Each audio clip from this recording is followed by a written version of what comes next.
आत्मा कभी नहीं मरती। ये शरीर जो है ये नश्वर है, आत्मा तो अजर अमर है।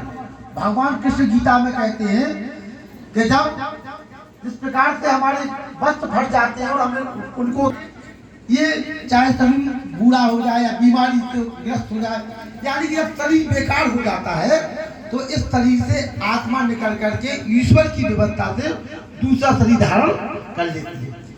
वैदिक धर्म शास्त्रों में वेद में पुनर्जन्म की व्यवस्था है।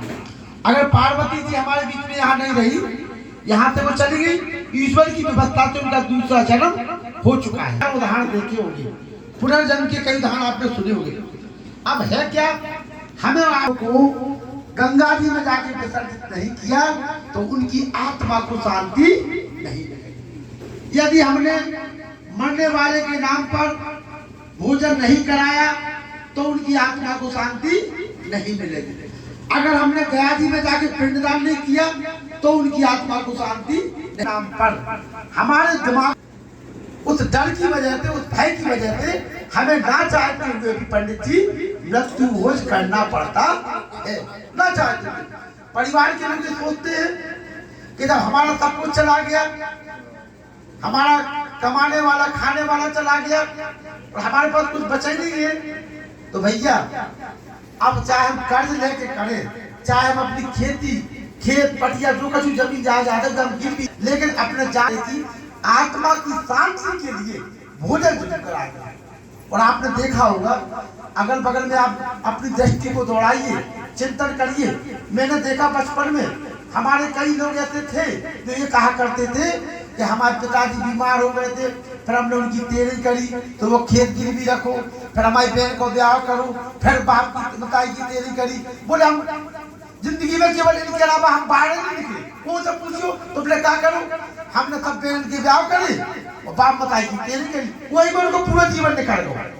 कहने का हमारा मतलब ये है कि आत्मा की शांति के लिए जो हम और आप करते हैं 13 दिनों तक, इससे उस जाने वाले की आत्मा से कोई लेना देना नहीं।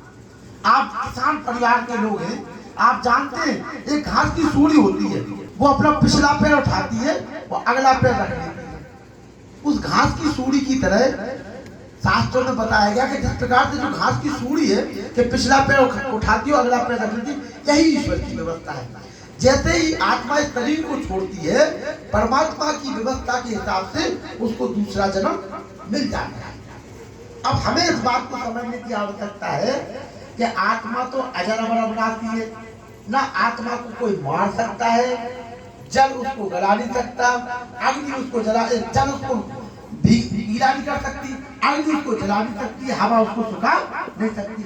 हम सभी लोग भगवान कृष्ण को पढ़ रहे प्रतिदिन, लेकिन हम जान भी रहे, लेकिन हम उस पर आत्मचिंतन नहीं कर रहे हैं। और ये पंडित जी ने जो आपसे बार बार चर्चा की, 4 वेद, 6 शास्त्र, 11 उपनिषद, वाल्मीकि रामायण, गीता, कहीं पर भी मृत्यु भोज संस्कार नहीं लिखा है, श्राद्ध संस्कार नहीं लिखा है।